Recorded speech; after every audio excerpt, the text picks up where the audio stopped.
Տիկին Գյուրեգյան, խնդրեմ։ Տիկին Գրիգորյան, մարտին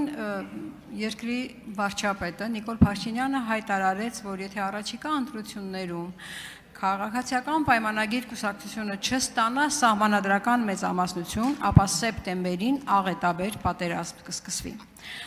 Արդյոք այս հայտարարությունը ձեր ծառայության, օպերատիվ արտաքին հետախուզության ծառայության որոշակի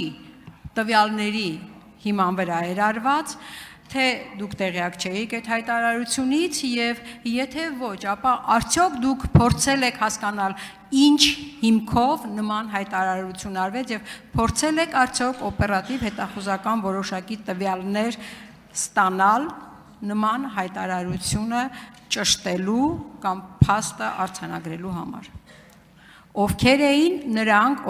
ով է այն երկիրը, որն է այն երկիրը, որ այդ պատերազմը պետք է սկսի մեր դեմ։ Շնորհակալություն Տիկին Գյուրեգյան հարցի համար։ Ես ուզում եմ ասել, որ Հայաստանի Հանրապետության օրենսդրությամբ, որով նախատեսված է ծառայության լիազորությունների շրջանակը, մենք որևէ իրադարձության չենք սպասում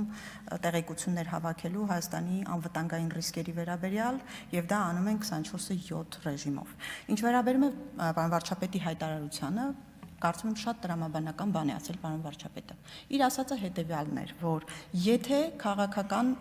նախընտրական փուլում, քաղաքական մրցակցող ուժերը հարցականի տակ են դնում խաղաղության ճարտարապետության հիմնաքարերը,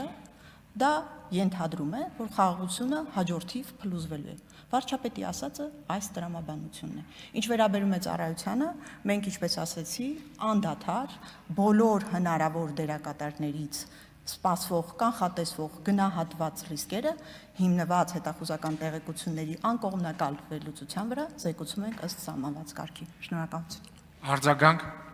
Այսինքն փաստվեց, որ արտաքին հետախուզության ծառայությունը որևէ նման տվյալ չունի, դա ընդհանրապես վարչապետի քաղաքական հայտարարություն էր, որը մենք սովոր ենք, մեր երկիրը գիտի, որ հայտարարությունն արվում է այն պահին այնպես, ինչպես իրեն ձեռք է տալիս, եւ դա որևէ